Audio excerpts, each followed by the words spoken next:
Kia ora, everyone. Welcome to the Unable Seaman podcast, the podcast designed to take a light-hearted look at all things boating and fishing in New Zealand. I'm your host, Jay Kerr, and joining me once again is my first mate, best mate, Christian Jensen. How are you, mate? Oh, isn't it great to be back here again? It feels like it wasn't that long ago. Well, it wasn't. We've gone from doing these things sporadically, like we say every month, and it's more sort of 6 Every weeks, fall. and now it's 4 or 5 days. There's an air of sort of organisation that doesn't normally happen on this podcast, to be fair. This is good, eh? And you know what? This is actually the one time I organised something for us and actually did a bit of prep. You've stepped up. Christian normally turns up about a minute before we go live and says, right, what are we talking about? But this week, credit where credit's due, this man has fronted up and he's organised an amazing guest who we'll introduce in a moment. However, bit of admin before that. First of all, I just want to say a massive thank you to everyone who's tuned in and to everyone who's contacted us over the last couple of days about our last episode. Thank you so much. We really appreciate everyone listening and reaching out. And I also just want to extend our thanks once again to Flynn from Flynn Jack Fishing.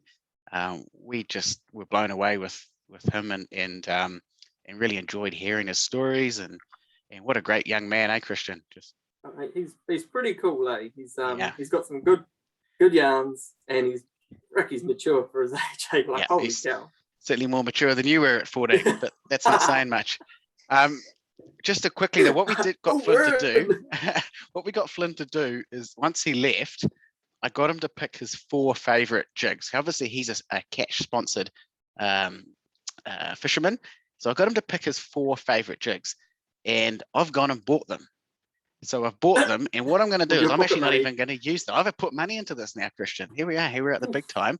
What I'm going to do is after this episode, if you share this on your social media, so Instagram or whatever social media you use, and you send us or tag us in it or copy us in it somehow, I'll keep a record there. Next weekend, I'm going to do a draw, and I'm going to send those lures to you. Yep. If you're the lucky person. So if all you need to do is share the podcast. You can share. I can guarantee you're not going to win it though. Oh, okay. But it would be good as the co-host if you would maybe share 1 or 2 things. That would be fantastic. I just want to clarify. You're best to link Jake into this here because I don't actually check out social media. No, you're best to link our Instagram page. Thank you, Christian. It's at right. Unable Seaman. Yes. I see that Instagram all the time. Yes. Anyway, moving on. Jake looks up. As we said, we have a very special guest in the house this week, fresh off filming his latest season of his big hit TV show.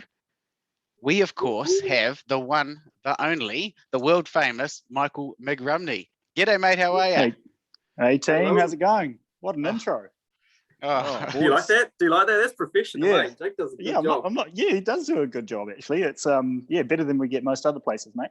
It's good. Can this be my audition for the show, perhaps? Maybe, no? Well, possibly. We'll see how the rest of this chat goes, mate. So I'll probably downhill, to be fair. Might be in with a chance. How are you? Yeah, good, man. Not too bad. Just obviously kicking it back in lockdown times at the moment. So it's all good. Just a bit of family vibes, and obviously not much fishing happening at this end of the country. No. Isn't it so, Jake? That's how I got him. I got him when he was weak. Yeah, he's a smart character. And I was like, he's not doing anything. He can't get out fishing. He no excuse, eh? Yeah. No, good strategic move from Christian there. Yeah, well done. I suppose for the listeners, this is where it's a bit of a small world. Rumney and myself, we used to go to school together at the mighty Western Heights High School. So big shout out to that high school there. He's going places, and I'm in Porirua. Oh, I can't. Hey, that's a place. That's a place. That is a place. It's not a very good place, but it's a place. Good fishing, West Coast access. Boom, out to Hunter's Bay. Yeah. So, mate. So, Mig, we know you as one of the hosts of obviously Fishing and Adventure, but for those that most people listening to this, I'm sure will know you because the show is huge and it's on TV. But for those that don't know you, tell them a little bit about the show, and then before that, where it started and how you got into fishing. Yeah, so try and keep this sort of a reasonably long story because we're up to so season 9 of Fishing and Adventure. So it's 9 years of doing the show. So Fishing and Adventure, I guess back when we sort of developed the concept, sort of at that stage, there was no Big Angry Fish, which is another TV show.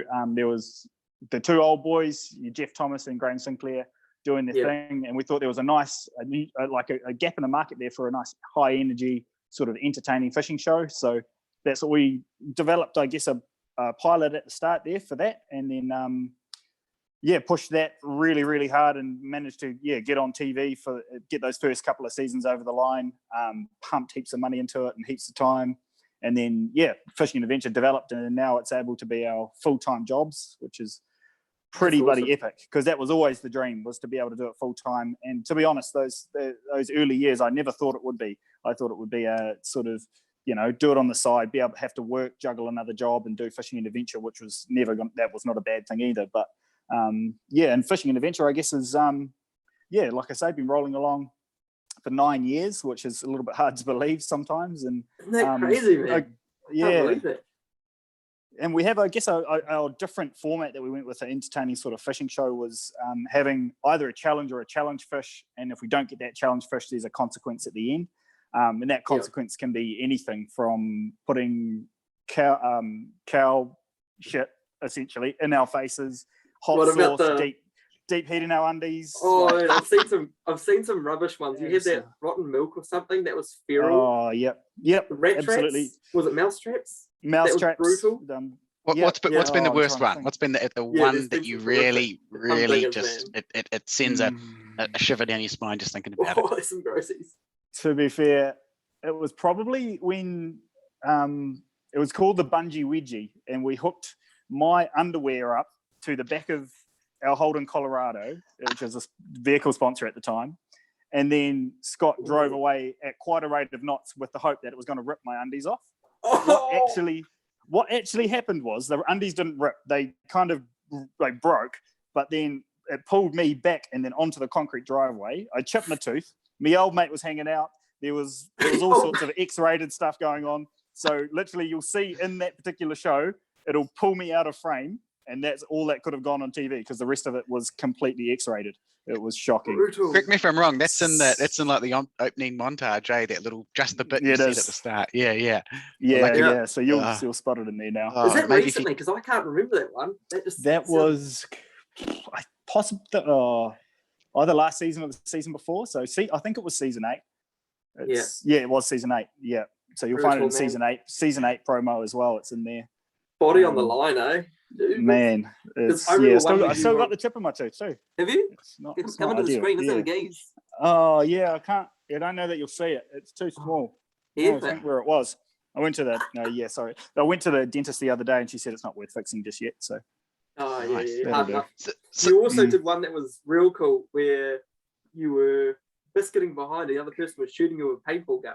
Oh, yeah, classic. This is classic. Yeah. Brutal. Yeah, so we did distraction sea biscuiting and distraction wakeboarding, just all sorts of that cool stuff, because our challenge was a little bit different. And I guess in the early seasons we had the challenge at the start as a standalone segment, and then you just did the consequence at the end of the show, and then in the middle was just some cool fishing. So we didn't incorporate the challenge into the fishing as much. So back in those days, we did heaps of cool stuff with distraction, mouse trap, obstacle courses and all sorts of stuff. But there's definitely some cool stuff back then. But it's a bit easier now with the challenge fish. We go out with a plan, and then we can try and execute. And if we do, we do. If we don't, we don't. So and that's something as a consumer and someone who watches it, obviously, where I've definitely noticed there has been a shift and I suppose a maturity in some ways from those challenges. But just before we get to that, because that is one of my questions I want to pick up on. But what makes you guys different? And I don't mean in terms of other fishing shows, but in terms of everyone else, because every Kiwi male who's held a fishing rod, I'm sure would love to have their own fishing show. Like that's the dream, right? Christian and I, it's been the dream for Christian and I. We've never got there. I mean, Christian's lack of catching fish was sort of prevented him. And somewhat problematic. You've got to ask me. You've actually got to ask me at some stage about my most recent fishing adventure. We'll get back to that. Well, I'm sure people don't want to hear from Michael Mig Rumney from Fishing and Adventure, and they want to hear from you. But but just going back to the question there, how did you because you must have had some no's, and you must have had just, you walk in with this idea and people go, well, why you two? Like, what's special about you two? Oh, really? I sometimes wonder that myself, to be fair, but there was just a lot of drive and determination, and I think it fell at the right time. We were able to put, I think I got to a point there where I had probably $50 in my bank account. I was living week to week. So not everybody has the ability to be able to do that. Like we were big borrowing and stealing, well, not so much stealing, but as everything we could to get over the line. And I guess we're at a point where no mortgage, no kids. We were enthusiastic, and we just, oh man, I don't know. And the things fell right for us. We had a meeting with a production company that were going to charge us $180,000 to produce the first season of Fishing and Adventure. And we're like, yep, sweet. Okay, we'll go and get some sponsors. And then absolutely didn't get that anywhere near that amount of money. But we ran into our cameraman that we had for 8 years, who used to skateboard with Scott, who is also the co-host of a co-creator of Fishing and Adventure. So that fell into our lap, and then he decided to pick it up on the side of his other job, and did it on the smell of an oily rag for us. And then we managed to just build from that. So that was massive as well, because there's just the production of that is huge. And he already had that experience of dealing with networks and all the pre-delivery stuff that comes with editing a show. You can't just put it all together on a sort of iMovie iPhone timeline and then send it off to a TV network. Like, there's a lot more that goes into it. Sure. So Mate, yeah, that sounds like it's been a freaking tough ride. And now of course you've got a kid, and you're running a fishing show with a kid, and you're away quite often. Yeah. No, it's pretty pretty intense. So yeah, I had a little girl in March, and then we pretty much filmed a couple of weeks after that. We kicked into our filming schedule, which meant I was away for pretty much 2 months, which was pretty rough. And it's the first time this season was the first time we had hard deadlines to shoot. So it was definitely an interesting ride, but it's like, I wouldn't change it for the world. Like, those hard times back in the day, it's just what we need to do to get it across the line, and it was still great fun. But yeah, it does mean that we can now reap the rewards of what we've done, have a bit more of a budget. We can sort of cruise around a bit more, and it's absolutely. Good. So you sort of spoke of season 1 and that point of difference with the challenges and stuff. What did you learn over that season 1 in particular, and maybe some of the other seasons too? I mean, you've had different sponsors. You had Brian as a boat sponsor, for example, only for that season, I believe. Yeah. Finor Fishing Gear, I think you were with back then. Is that? Yeah, so no, season 1 we were with Shimano. So Shimano. Shimano on board for season 1, which was actually that was probably one of the most sought after ones initially when we were starting up. We didn't know much about it, but we had a couple of Shimano rods. They're like, oh yeah, that'll do. Ironically, we had Shimano and Okuma, and then we ended up getting sponsored by both of those. That's awesome. Both of those too. But yeah, so it's Shimano, we've had Finor in the past, and then we've had Okuma, I think, for the last seven years, I think. So yeah.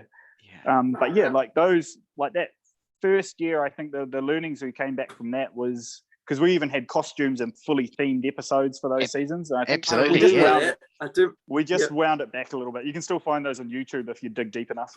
But, which we have. We have, and you can even find your pilot video on YouTube. Oh, real! That real old school, like walking down a wharf. So that pilot video, or some of that pilot video, was shot by my brother with a handycam, and then the other parts of it were edited by that original production company.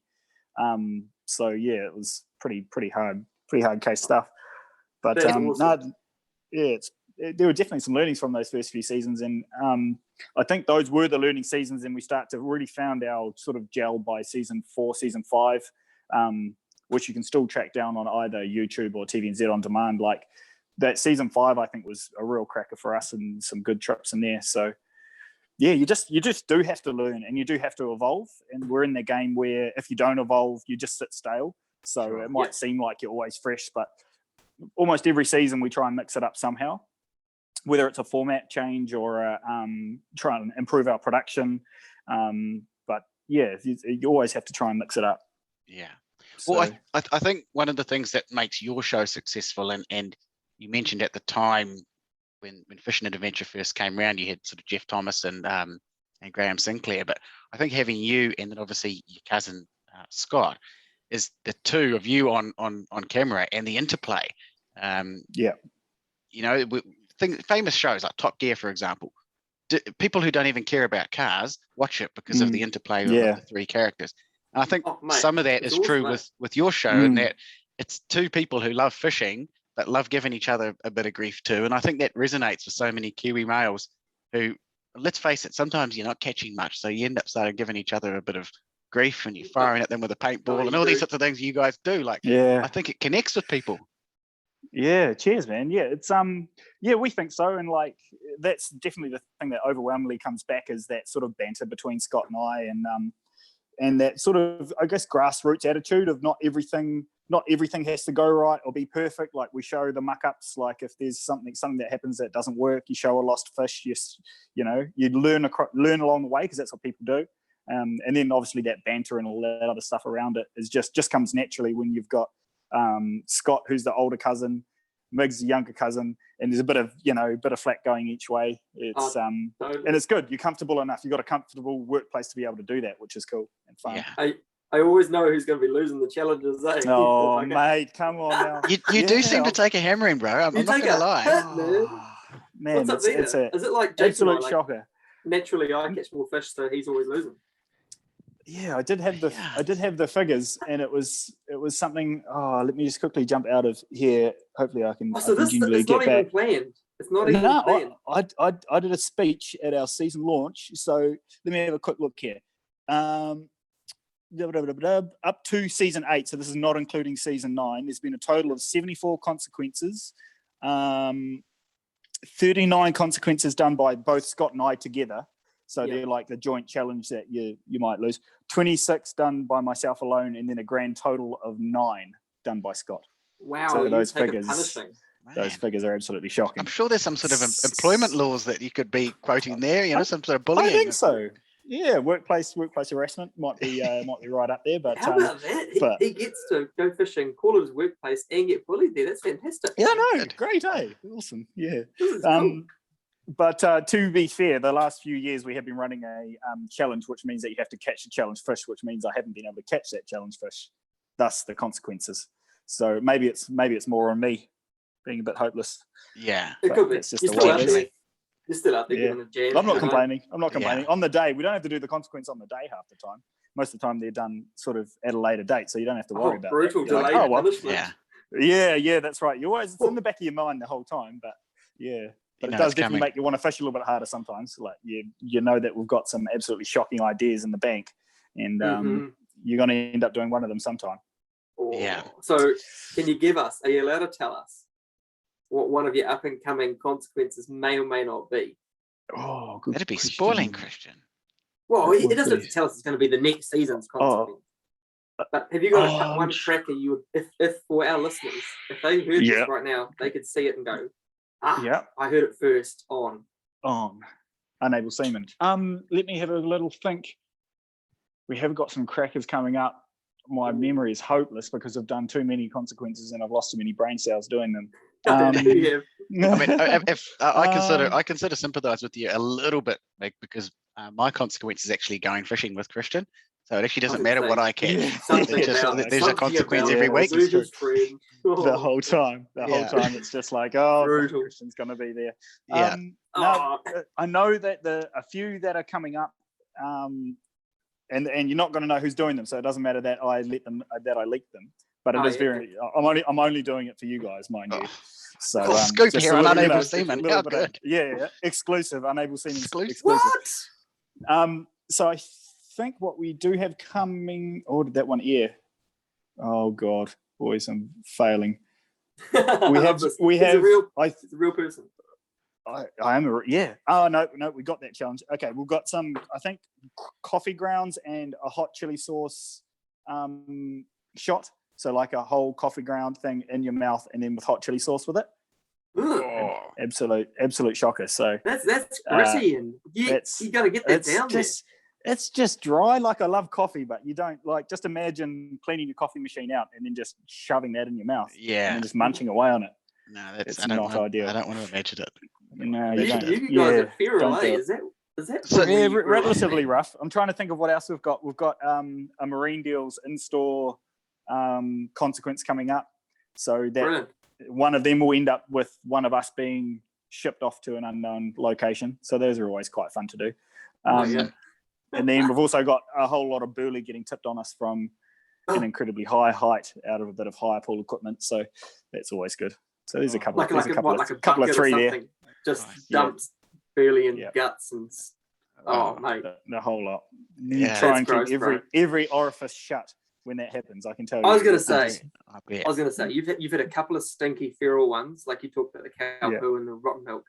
How do you clean it out, man? How long does it stay with you for? Honestly, they stay with you a lot longer than they air on TV. So on TV, they're 30 seconds or like 20 seconds, and there's hours of stink or pain or uncomfortableness. It's just absolutely shocking. But no, they do take a little while. I remember after deep heat in the undies, it was in the shower with the shower rose down there, just trying to soothe that ache for quite some time. That hurting's got to be hurting. The things you do for the price of fame, I suppose, what you'd say. Yeah, mate. Hey, I Jake, I'm saving you from this, okay? Yes, you are. So apart from the consequences, because obviously you just told us about they're pretty full on, what are the other downsides to making a fishing show, or the biggest frustrations you have? I mean, from the outside, there's the glitz, the glamour of it. You're on TV, you're given all these cool products to use. What are some frustrations or something you wish that people watching it knew, or like a frustration? You go, oh man, I wish they knew this. Yeah, probably the faff, just the absolute faff around filming.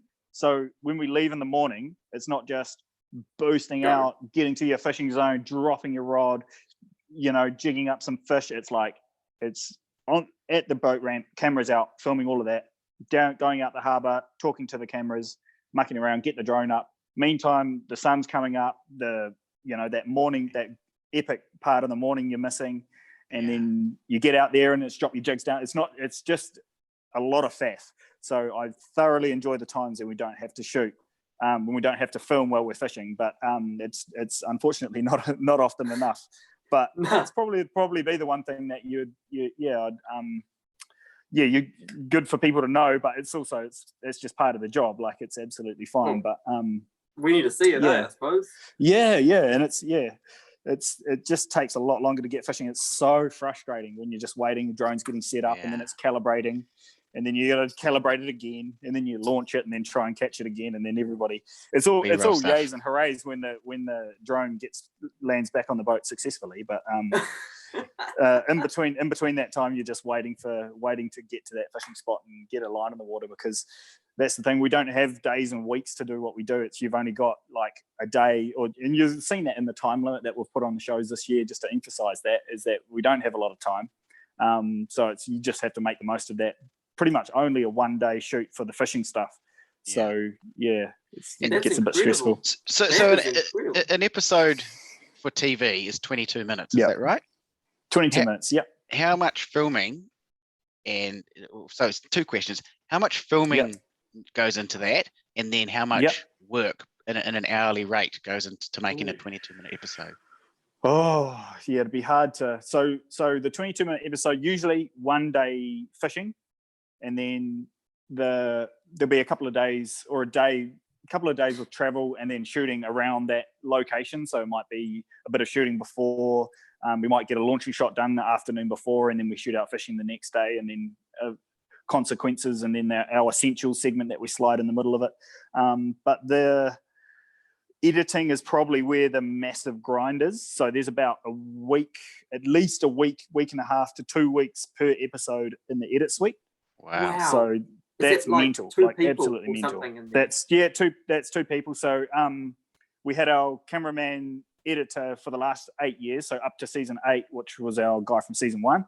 And then this year we've picked up a new joker. So he's been our social media marketing guy for the last couple of years, David. So you would have seen him on the show too. So he's quite often in the background doing our underwater stuff, or just behind the scenes. he's picked up the editing role of Fishing Adventure. So it's him and Scott usually in the edit suite. And they don't usually like my input, so I just I get demoted to organising stuff in the shed. But Sweep the floor. yeah, no, it's Man, that's a week to pretty 2 mental weeks. part of behind the scenes, man. Yeah. Like Is that like 8 hours a day for 2 weeks? Pretty much, yeah. Especially for David, like he pushes hard, like, and doesn't muck around. Like he is a bloody workhorse. And he's honestly, he's never ever done anything like this before. He's edited a few online videos and he's done a bit of our online stuff. And this year he's picked up the full role of editing the whole show and delivering to the network, as well as doing a color grade on the show. So going through each individual shot and tweaking the colors on it and making it work. So it's a mental job that he's picked up. To be fair, we got a little taste of it, Christian? Remember, Christian and I did a video which hasn't aired because we haven't finished editing it, because exactly what you're saying. We did a race from Auckland City to Coromandel Harbour. Christian was on a 50cc scooter and I was in a sailing dinghy, which was cool. And I won't give away the result on air, but what I couldn't believe is you've got all these different cameras going, and you'd be the same. You got GoPro One and all the drones and stuff, and then you've got to like watch all this footage, find out what's good, because some of it isn't, and then so that would go well with that, and it's just a spider web. It really opened my eyes, that process, and I can only imagine it's times 10 for a production that's going to go on TV. And our new cameraman that we picked up for this season just loves a GoPro angle. So almost every shot you've got 2 or 3 GoPros getting different angles, and so it's definitely intense, and there's lots of cameras to look through, lots of different footage that gets that. And even fish, to be fair, like we get to that 22 minutes and you sometimes have to cut out whole fish. Wow. So one of our shows that aired on the weekend, it only showed us catching 1 5-kilo trevally. I think we ended up getting 2 or 3 trevally at that particular spot, but they just had to shorten that segment up so that it just made sense. And we didn't need, sometimes less is more. So you don't need fish after fish after fish. You sort of need that little bit of structure of like getting to a spot. And it's not a montage show. It's a TV show, and sometimes we have to sort of remember that too. That it's quality over quantity any day, and we've definitely acknowledged that over the last few years too. Okay, that surprises me, because when I asked that question about the biggest frustration, I thought you were going to say catching fish. You're paying the camera guys there, and everyone's there, and it's a nice day, and the boat's mint, and the bloody fish won't play ball. And I would have thought, geez, we need to film this episode. So I'm surprised to hear the reverse is true there, sort of, which was interesting. Yeah, no, the fish, I don't know, man. The fish, we always manage to get over the line with the fish. I feel like we, and not to talk myself up, or talk ourselves up, we're pretty lucky that we're able to have every rod under the sun that we can do anything. We can go stick baiting, soft baiting, straight lining, and we've got all of that on the boat. So if we need to flip the script, we can, and we can do it. But most of the time, we don't need to. But we're going to areas, I guess, the fishy areas, and we've got good electronics that we can sort of, find where the fish are, and we can always get something over the line with the fishing. Most of the time, touch wood, this last season's been bloody good for that. So you're never going to do an episode sort of like Lee Hart and Screaming Eels? I wouldn't. Well, to be honest, we did do an episode a few years back in Tauranga Harbour where we didn't actually land a fish. So most people would recognise it, but we did bronzy fishing in the harbour, and then we didn't land a fish. They just broke us off before we could get them on board, and then we went out. I think it was to land a game fish, because technically bronze railer sharks are a game fish. And then we went out wide and then did some marlin fishing, hooked one, dropped it, hooked another one, and dropped it right at the boat. So, we didn't actually land a fish technically in that whole episode. So it's somewhat similar to good old Screaming Reels. I think they were a whole season without catching something. So you've got a little way to go to match them. Yeah, I suppose that's a good time to bring up the next question, which is like, how do you keep the show interesting? I mean, you've done 9 seasons now. Do you ever get to a point where you're sitting there sort of scratching your head going, how do we keep this going Yeah, now I want to say that as an avid watcher, I don't think you certainly haven't reached that because you're doing some awesome things. But is it hard sometimes? You're sitting there going, "Oh, crikey!" Or I suppose a follow-up question to that would be: sometimes are you frustrated that you want to film this certain storyline here because you think it'd be cool, but the audience is saying, "Nah." The audience wants you to go and catch snapper in the Coromandel mussel farms, and it's like, "Oh, really? Again? We want to do this." So how do you keep it going? Yeah. I guess we're always.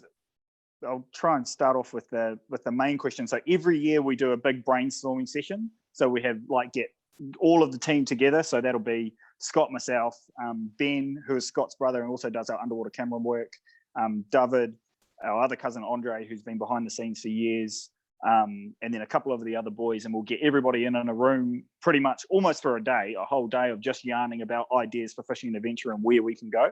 So those would be locations, target, challenge fish, and all of that. And then they all do get condensed down throughout the season with where the weather's good and all that sort of stuff. So we're definitely never short of ideas of where we can go, but sometimes the reality of it is that we can only get to this place in our time frame. So that's why you do see a few episodes in the Bay of Plenty and then a few episodes in the Hodaki Gulf, because they're our sort of our shit, we don't have a lot of time, the weather's good, let's go there and we have to film.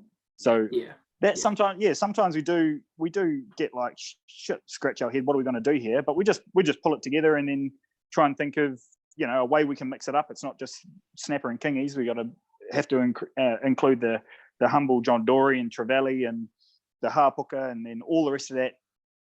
Heaps of variation. That's key to keeping it, I think, fresh for the punters. They don't want to just see snapper kingies every week or gamefish every week. They want to be seeing something different, and that's the whole format of the show is based around that too. So this year we managed to get all of our episodes done before we went to air, so we're able to sort of schedule the episode so that it's not just snapper, kingies, Hapuka. We could throw them all in between, and it keeps it nice and fresh. Okay, nice. That's cool, man. Yeah. I can definitely relate too, because one of the episodes you were down here in sort of my hood in Wellington, over at was it not Castle Point? It was Cape Palliser, was it?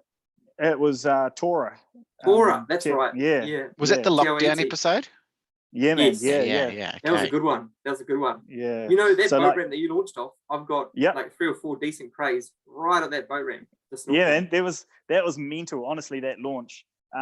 So you can find that in our TVNZ on demand from last season, and it was absolutely, there was a dude freediving when we launched, and it's like this little gap in the rocks. For those of you that don't know of Tora, and not many of you will, I'm sure, it's a pretty low key. Out of the way, eh? It's out the way and out the gate. It's but that little gap in the rocks was blown away by dynamite from an old mate back in the day that wanted to be able to launch his boat.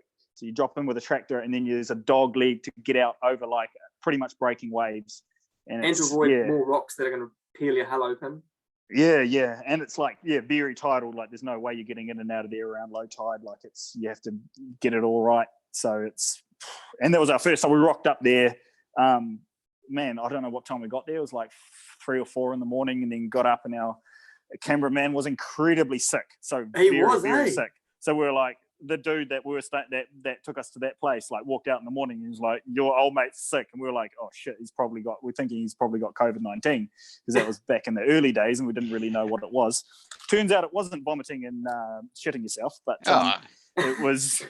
So those aren't the symptoms. It's lucky for those of you that need to know. And then we managed to get out around 9 o'clock that morning, come back in, and then it was announced that we're going to level 4. So it was a big old drive, 8 hours back to home. So absolutely crazy, man. It was a big old trip. So it's and we're actually really lucky that we were filming a little bit of behind the scenes, that we were just going to chuck on a bit of a vlog for online, and the bulk of that vlog footage ended up being part of the episode in that one because of all the goings on behind the scenes. Wow. It was epic, man. It was so cool. Mental. I was gutted you didn't give me a call up and cruise over to the old Honolulu side. They must have lost take your me number, out to Christian. Hunter's Yeah, Damn. must That's all right, Mig. I sorry, do that all the mate, time. Yeah. I'm taking it out. Oh showed yeah, a few spotties. mate. I'm sure I rang you. Yeah, no, the that was the whole plan though. Like we'd gone down there because our Wellington punters have been wanting us to get down there for years, and we had the opportunity to go to Tora, and which was cool. And we had scheduled like a good 7 days to do our Tora episode, and then also get over and then do the fish that Kapiti region as well. So that was the whole plan. It was going to be epic, and we had weather options on both sides, so you could just cruise over. If Tora wasn't any good, we could go, West Coast East, so good. So it didn't end up eventuating, unfortunately, but hopefully we can. It is in the pipeline. That's always on the brainstorming list of things to do. Nice to head back down there for sure, mate. So, if you ever need some free diving mates, there's a couple of guys here that are like absolute stars. Stars. I even think they're fishery officers too, so they can, make sure your powers are all up to scratch. Oh, okay. Nice. All right. No, not me. This is a couple of Chelsea mates. I'm sure a couple of actual professionals. Actual professionals, not. Nice. Jake won't ever get in the water. He doesn't like crayfish. He's petrified of them. Christian, I'm just amused that you think you need to sort of recommend friends for Mig, the host of the New Zealand's leading fishing show. I'm sure he doesn't have people. We always need friends. There we go. Yeah. Mig, I'm going to come to you with this question in a minute, so get your answer ready. And I'm giving you more time because I think you'll need to think about it. But your favourite, moment on Fishing and Adventure. I'm going to throw that question to Christian just quickly, mate. You've obviously watched the show for 9 seasons. What's your favourite moment of Fishing and Adventure, and why? Easy. There's actually two. There's one where you're fishing away and no one's looking at one of the fishing rods, and I think it's only a GoPro catches it, and the rod just goes bang, and just explodes. And I was like, holy absolutely mental. That was I've never seen that before. And the second one. Oh, sorry, you going? No, carry on, bro. Yeah, no, it's all good. Oh, wait. The second one was just when you're biscuiting in the waves and you get sent. Yeah. I think that's season 2 or something. That's season 1, man. There's our jet ski fishing episode. Yeah, we fished off lost the challenge at the start of the episode, had to fish off a sea biscuit for the rest of the episode. So that was good fun, jigging for kingfish off a sea biscuit. So if you missed that, definitely tune into that on YouTube. But good old ramping. So that's a thing that Scotty had developed back in the day out in front of where his uncle's got a farm. So it's pretty sick. There's the waves just sit up perfectly, and there's enough room to get a jet ski in there safely and just flick you up on a wave. It's pretty epic. But you get sent 6 meters or something stupid. Yeah. Easy. Yeah, man. It's properly sick. It's good fun. It's in the opening montage of the show, isn't it? That one particular moment where you touch the moon nearly. Yeah, he's like a ragdoll being thrown into the sky. Yeah. So you can get some epic sessions doing that. Like it's great fun. You still do that? Christian? I haven't done it in years. Probably breaks all sorts of actually maritime rules when you think about it these days. But it's back in season 1, mate. There were no such thing as rules. I've just realised why Christian's not getting invited on your trips. His 2 favourite moments were your rod getting nearly smashed and you getting thrown in the surf in there.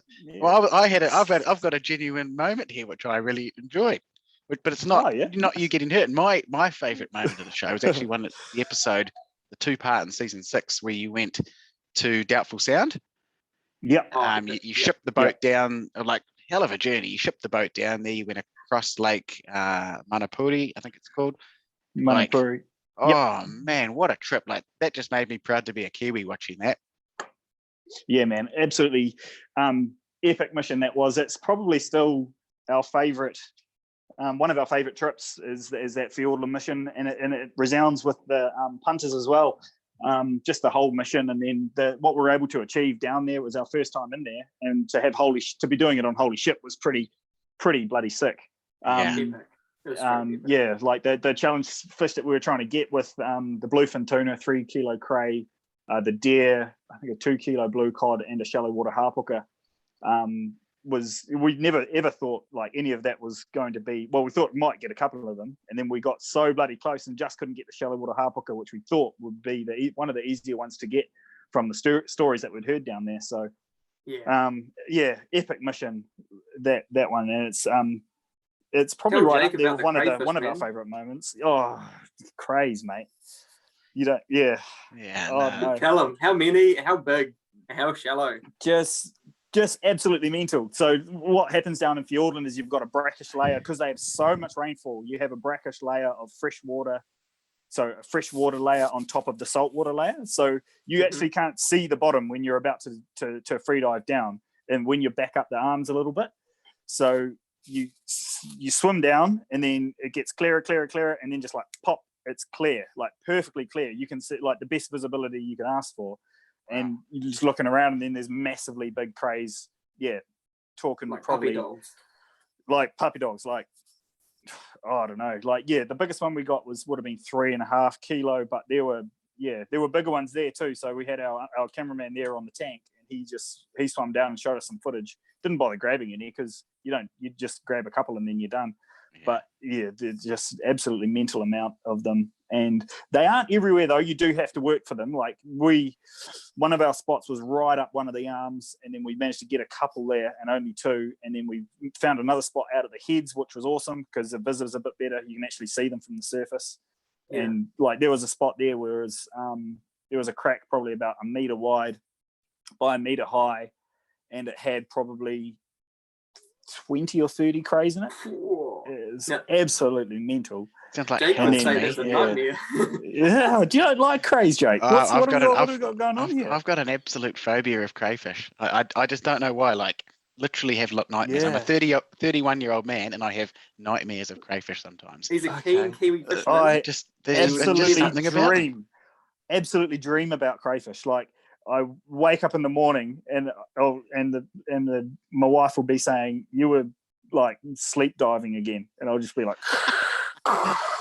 and just like swimming with my legs. Like, it's absolutely mental. Wow, like, I love it. But I get it though. They are pretty freaky creatures, like the aliens. But yeah, they absolutely deserve respect though, because the horses down there attack you, and they come out at you, and then once you've grabbed them, like they're so big and wide that you kind of have to get 2 hands on them. And I like that. At one point I just grabbed one and threw it onto my chest, and then it just grabbed onto my chest because that was the only way I could get it to stay there. I had 2 hands in it, and it was moving around, but it spiked, it just grabbed onto my wetsuit, and so that was somewhat helpful. But yeah, man, do you ride that thing to the surface? Yeah, you absolutely do, man. They battle you down there, and they're not silly creatures. But we do have to look after them too. So for your listeners out there in the Hauraki Gulf, we've got a bit of work to do in that area. So I know that if you're going for your crays in the Hauraki Gulf, just to obviously limit your catch, don't catch your limit, all that sort of stuff, and just do what you can to grab what you need, obviously, for a bit of a feed. Don't need to feed the neighbour and his mate down the road and the other mate over at the shop. Like, just grab what you need, mate, and leave some for everybody else. That's the plan. That's a fantastic message, and we're actually hoping to do an upcoming episode with one of my mates from school who's a marine biologist based in the Hauraki Gulf there, and he's got some pretty eye-opening statistics and what have you, particularly around crayfish and snapper. So look out for that. Yeah, for sure. Coming up, you obviously mentioned you that spot there in Doubtful Sound, and sort of once a season you seem to be doing these like big trips now, normally 2 episodes. Sorry. How do you pick the spots in terms of, like, do you do research? Like, it's all very well to say, like, we're going to Doubtful Sound, for example, but I'm sure there's places there that don't fish too. Like, how do you know your spots? And I suppose a follow-up question to that is there any animosity from people when you're there? They're going, look at these buggers coming down, they're going to show the world our bloody fishery, and we're going to get hammered. Look, so jumping to the first part of that question, there's a lot of research that goes into before we go to a place. So, well, especially like that Doubtful Sound trip, we didn't know what was going to be there. So in terms of fuel or shops or anything, and there is legitimately nothing there. You can get a little bit of fuel from the old mate there who gives a little bit of fuel to the big commercial boats that are there. But other than that, there's nothing. So you have to take everything with you. So like all of that stuff, the research on how to get across was helpful. That our cousin and our underwater cameraman Ben had spent a bit of time in there before, so he managed to get a few spots. So he had like the blue cod there kind of everywhere, you just fish for them. But shallow water harpooker, he had a spot for harpooker in 4 meters of water. That was He went back to 2 or 3 times, managed to get them every single time. So like, we're like, shit, yeah, we've got like pretty epic segment there. But the rest of it was figure it out as we go, just deep drops here and try hunting up there and nothing there, and then go over there.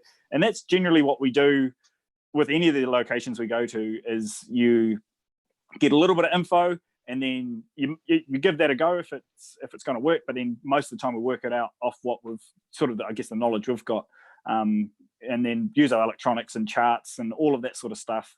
And like I say, a little bit of research before we go, but you just have to keep an open mind about some of that info that you get as well, because you might say like, oh yeah, I've caught a 20 pounder here every time I've fished there, but is it that time of year? Is it that tide? Have you got the right baits and rigs and all that sort of stuff? Like it's all very well to have a fishing spot off someone, but you know, this doesn't always work. And I feel sorry for the couple of people that have given us spots over the years, like, yeah, man, this will provide, and you go there and you just get absolutely nothing, and you just flip the script and then try something else. But and then when it comes to second part of that question, what was that, Jake? So you obviously animosity. And just like people a bit wary of having you. Nah, like we've never had any bad encounters with people, like, and we've fished in some pretty remote and what some people would think of as hostile places, but I don't know what it is. I guess if, you know, we obviously always chat to people, and if there's you know, just good friendly buggers. So I think it's being respectful when you're in those places too. So don't park over people's driveways, and you know, maybe if you're thinking, oh, where do I park my boat trailer? You wander into somewhere or find someone to ask, oh, am I right to park my trailer here or there? And most of the time they'll just be absolutely sweet with it. They'll be like, oh mate, park it on my lawn. I'll keep an eye on it. Sweet as. Drop them back a snapper when you're done. And it's, you know, it's nice and easy. Yeah. But yeah, like one of the episodes that aired on the weekend, we're up north in a place called Te Hapua. It's like, yeah, I'm sure that a lot of people probably don't fish there because of that reason, but the locals are honestly the best people, like absolutely chill, pretty sick place, horses and cows just wandering everywhere. Like there's just free reign, just all through all the different houses, and on the like rugby field, there's just cows and horses and sheep, like absolutely crack up. Like, but is that when you went to the Cape? Cape Maria Van Diemen, and then we've got the second part of that episode is on Sunday. So, but no, honestly, touch wood, we haven't had any issues. I'm just trying to think if there's been anything. There's always been a couple of jokers chuck a bit of grease under the handles of the old Colorado or the Isuzu. That always is a goodie. Yeah, just for a laugh. I suppose a follow-up question to that would be, is that, you know, you are putting yourselves out there, both you and Scott, on the show. Do you get much hate, or do you get sort of negative feedback, and how do you deal with that? Yeah, I guess those early seasons, I guess we there was like, we were pushing the boat out with that, especially with season 1. You were dressed up lots like of different pirates. Costumes and dressed up in all sorts of weird outfits, and to be honest, we were pretty new to all of those different forms of fishing. Like pre-fishing and adventure, I think I'd probably caught 1 or 2 legal kingfish, like mental sort of stuff if you think about it. So like we were definitely learning along the way. So there was definitely a bit of hate in those early seasons, and that was hard to take because we were putting our all into those first few years, and we probably didn't deal with them as good as we could have. Like we were always trying to be diplomatic, but we definitely fought back a little bit and stood our ground. But I guess these days don't get a hell of a lot, to be fair. Like it's all pretty good positive feedback, and anything that does come up, like we just deal with it how you would deal with it any time. Like just diplomatically, it's a lot of these people are like, they might see a shot of us where we're not wearing a life jacket, and we might have just taken a hoodie off, and like 90% of the time we wear a life jacket, but they'll spot that one time that you haven't worn a life jacket, and they'll say, and that's absolutely fair. Like we get those, and any of those other things, like we'll just educate them on what we're doing there. So they might say, why aren't you using a rag to handle your fish? And it's like, well, how we do it is we use our wet hands and stuff like that. So those are generally like the bits of feedback we get. We don't get a hell of a lot of hate when it comes to the show. I guess people are just loving it, and luckily enough, we've got an epic fan base. So if it ever pops up on any fishing sites, then our fan base hit back, and you know,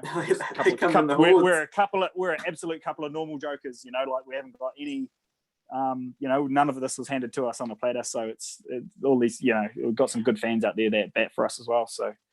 And you do have an amazing fan base. I mean, I've seen you a couple of times at the boat show. It's normally our sort of annual catch-up is you on the boat show. And there's always a swag of people hanging around your stand there with the boat, and I'm always amazed. And how do you deal with that too? Like as much as hate can be, how do you deal with people coming up wanting signatures and this sort of thing? Like, it's pretty outrageous. Like the boat shows, obviously that's our target market 100%. So we do get swamped at the boat show, which is epic, and we absolutely love it. But man, there's a hard 4 days work, I tell you.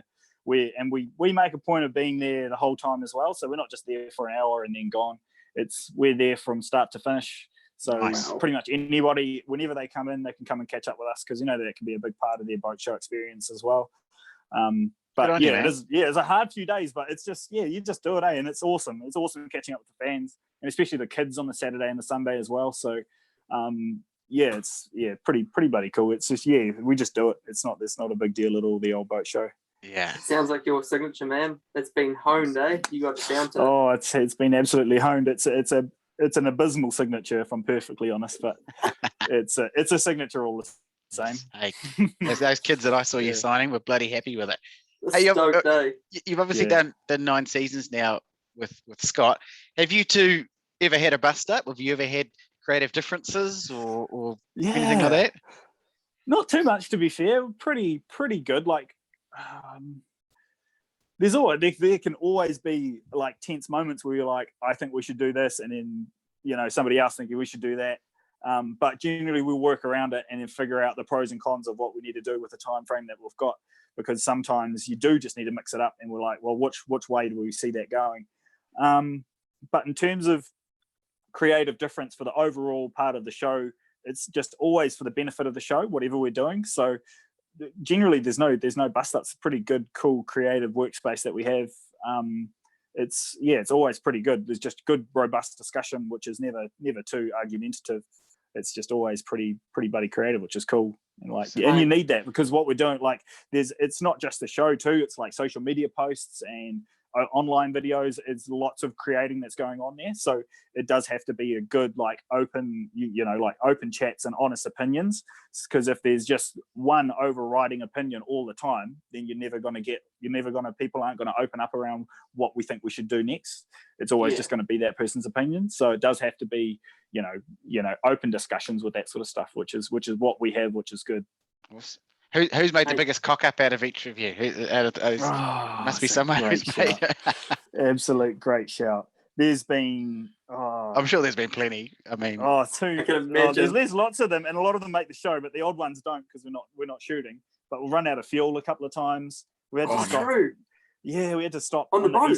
Out the east coast. Nah, not on the boat. Luckily, not on the boat. Sorry. One time on the boat, actually. One time on the boat, we ran out of gas, and we're not sure what happened there. I think that was possibly me. So that this can be one for me. But we managed to get home on the Minn Kota. Oh, wow. No. So we all the way over. So launched in, trying to think of where it was. It was either Kawakawa or Beachlands in the Hodaki Gulf. Wow. And then we went right over to Firth of Thames, fished around the mussel farms on the way back.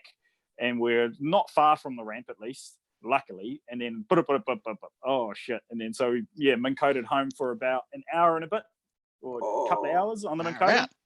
Yeah, sales pitch for the Minn Kota, if you ask me. Yeah, man. Honestly, cool bits of kit. And we didn't even have the handpiece with it, so because we weren't planning on using it. So the handpiece was just sitting at the depot, but downloaded the app, and I've got like an app that you can connect to it on your phone. And we just Minn Kota home. You're steering the boat from your phone. Yeah, cool. So that was probably So that was probably that was a muck up on my part. Muck up on Scott's part. He's claimed it, bro. He's claimed that muck up. Too many to name. Now he's run out of fuel on the ute a couple of times. There's been the odd, like, leaving lunch at home, leaving rods at home, there's so many different things, there's so many different elements that comes to a trip. So there's sometimes the most obvious things get left. Pretty good these days, but there's the odd thing from time to time. But I'm trying to think of what Scott's one was. One of the opening sequence, actually, we get asked about it a lot. So in our opening titles of the show, you can see Scott jumping up and then just getting slammed back down into the side of the boat. Yeah. So a lot of people ask us around about that and what happened there. So we dropped down to sword fishing back in the day when we hadn't done much sword fishing before, and we were using a breakaway. So you tie a brick on with a light bit of line, and then you try and snap that bit of line by jerking the rod real hard. And no way, we could not get this brick off for the life of us. We were like, oh, Scott, really put your back into it, like jump up real hard. But he didn't realize that the rod was tethered to the boat. So he jumped up, like gave it his all. The tether became real tight and then just slammed him straight back into the side. Like, properly heavy. So, I know the moment you're talking about, It's as you said, it's in the opening sequence, that's what happened there. Yeah, so definitely find those opening sequences. You'll find a couple of those crack up moments that always end up back in there. But that's one of the ones that frequently asked questions at a boat show. What the hell happened there? So what happened there? Yeah. So Jake, I'm conscious of time, bro. I'm conscious of this man. He's a dad. He's got to feed the kid. Oh, mate, I'm easy. I'm easy. Up to you guys, mate. Legend. Everything's all good. I haven't got a crying baby at the moment that I can hear, so up to you guys, mate. Yeah. Good. Yeah. Well, I've got a couple more for you then, if you don't mind. The one I want to know is, who's your audience? And what I mean by that is, you obviously go live Saturday afternoon. But Sundays these days. Sorry, Sunday. My bad there. They're all good. Bro, where was your research on this? Well, this is the point I'm going to make. This is the point I'm going to make. No, you're all good. Well, who's watching it then, and who's watching it? Because I always watch it on demand, and I also always watch your episodes on YouTube. So, is live TV still the way to go for you guys, or is YouTube maybe a new platform that seems to be growing? Or look, like these online platforms are like Netflix, Amazon Prime, YouTube, even just the on-demand platforms are growing massively. But at the moment, for our particular show, which is a local-based show, like we're a New Zealand TV show, not like a big online sort of Netflix show. It's still the way to go. Like we're keeping an eye on what can happen in that online space, but that our sort of ratings are still right up there. So trying to think of what some recent ratings for you. Lockdown. Our first episode that aired in lockdown was around that sort of 100,000. Wow. So that's first play. They're absolutely mental. Like those are good figures. So that's not overly normal.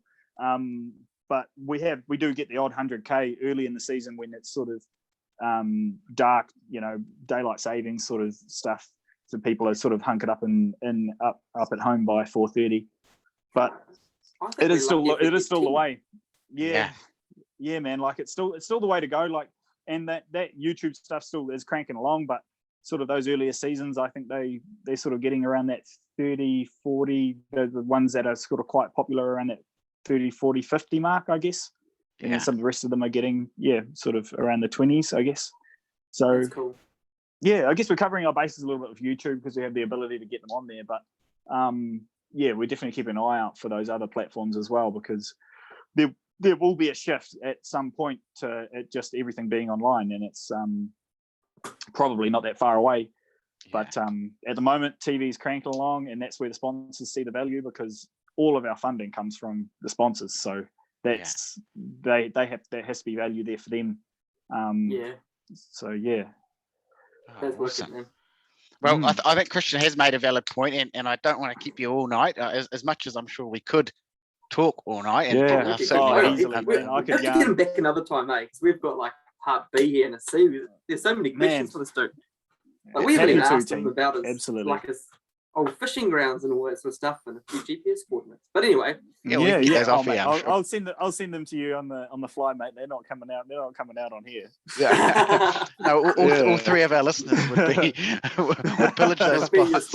No, mate, that'll go from 3 to 100,000 real quick if we take the GPS coordinates up. Maybe if we get rig of Christian, it might go up. Gang. Got him. Mate. But honestly, Mig, thank you so much for coming on today. We know you're a busy man between being a father and obviously host of a leading fishing show. So thank you for giving us the time, and also thank you for being really honest and open with us. Cheers, team. I think a lot of people want to know what. We see the finished product, but they want to know the people behind it and all this the work that goes in.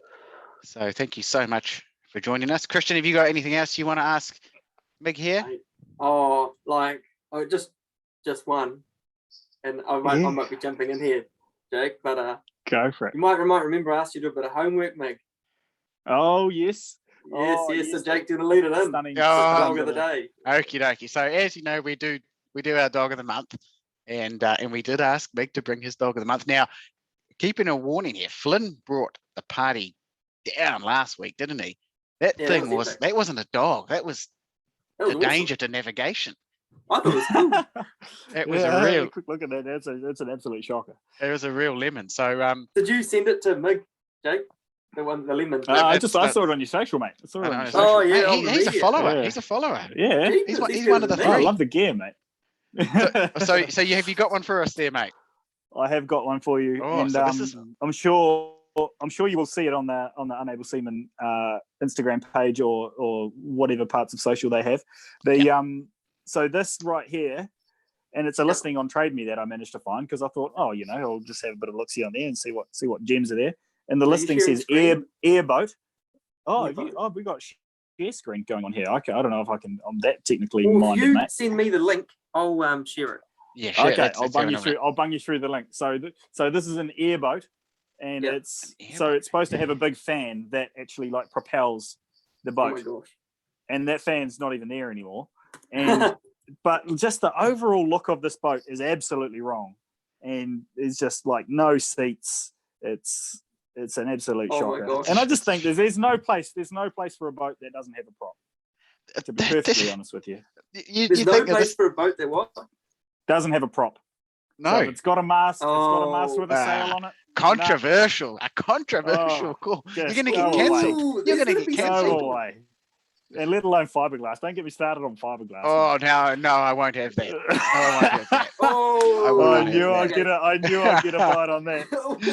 You boys love a bit of fiberglass. Here we go. We love fiberglass. Hey Jake, you've hosted. The hosted disabled participant screen sharing. Oh, okay. Well, I don't know what to do that. Just send it to me on Facebook. That's the easiest way. That's how we normally do it. I found it. Sorry, listeners. There's a bit of admin here, but I'm pretty sure it's going to be worth it. I'm just a little bit gobsmacked after. Here you go, mate. Here you go. Some outrageous shouts going on. Yeah, exactly. This is so we're not going to see a fiberglass boat sponsor on the show anytime soon by the sound of it. You never say never. But I don't know if fiberglass could handle what we put our boats through.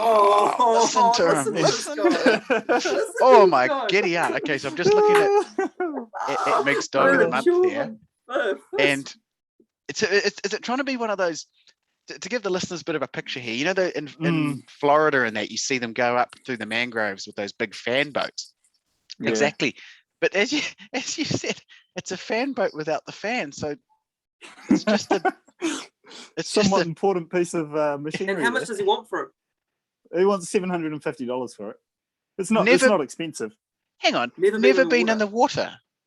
Is that what it said? I didn't read the listing.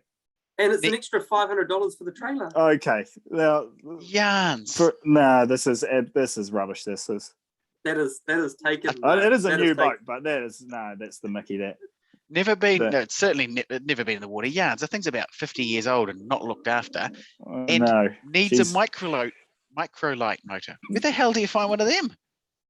Just go down to your local airfield, I think. Yeah, how good. Steal one off a plane. They don't need it. So Mick said a couple of controversial things here. He says boats need to be alloy, none of this fiberglass rubbish. Ooh, okay, he's painting himself into a corner. I'm probably lost a few fans of the show now. Yeah. Yeah, no, you're right. Absolutely needs a propeller, mate. Yep. Now, Christian, you've got some big shoes to fill here because I'm going to call you out. Last time with Flynn on the show, your dogs weren't that doggy, if I'm honest. Hey, well, that's just saying something. That means you actually like my boat. It means I actually made an offer on one of them. But I see you've sent one through here. I've sent one through. Now share screen. Share it to Meg. I don't even know how to do that. Just share it to him on Facebook. Okay, I'll share it to him. While you're doing that, I'll give you a rundown. Christian loves these. Christian's got a real thing for like an alloy hull. It started off as a production alloy hull, but then someone has decided to glue their own bits on. What is the sponsor though? Look at the sponsor. Well, I saw this one when I was looking for my dog. It's an absolute shocker. Absolute shocker. The bimini looks like it belongs on something about 10 times bigger, and there's some sort of like cat cage welded to the front, or is that a cray pot? That's a cray pot. That's your favourite, mate. Okay. And the key sponsor the finest beverage known The finest to beverage in mankind. the land. Yeah, Yeah. Tui beer. Hey, I still like Tui, so I'm okay with that. And if there's any Tui breweries out there, you know, they want to send us a couple of tasty elbow benders, You can send them to Hey, Christian. send them to me. Send them to me. Listen to I must this. say, your dog, Christian, looks like it's got about a 2.5 horsepower motor on the back too, might I add. Hey, it's a Yamaha. That's as reliable as a coal burning stove. Oh, mate. I don't know. He doesn't know. It looks job's grim. pretty sexy. It is That's a sexy both paint job. awful. That's got a bit Okay. of Steve in it there, Christian. It does. It does. And one day, it's got a bit of one Steve day look to it. you remember Steve. Meg. Absolutely great. Great vessel. They used to haul the babes in. Yeah. That's debatable. Yep. I think that's a good place to end it after Christian's horrific comment there. This is fair. But yes, mate, thanks once again for joining us. Cheers, to our team. listeners out there, I hope you've enjoyed this one. We've certainly enjoyed making it.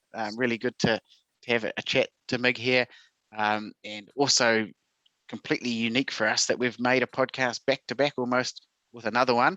I'd love to say that we're going to make another one equally as prudent, but Christian's shaking his head, I'm sure. But we will be back to you within a month. I promise you it'll be within a month. We've got some don't other make promises you can't keep. Yeah, I'm going to make that promise. Just a little reminder of our little promotion. If you share this podcast on your social media, tag us in it and let us know. By next weekend, there's Flynn's 4 favourite lures there. I promise I'm not going to take them out of the box and have a little go at them first. They will be unused and I will send them out to you. And we've got some exciting things coming up. I'm going to post all of the dog of the days and anything else we've spoken about to our Instagram at Unable Seaman. So thank you to all the people who have followed those. Thank you once again, Mig. Thank you, Christian. Cheers, and we shall guys. see you in a month's time. Haere rā. Beautiful.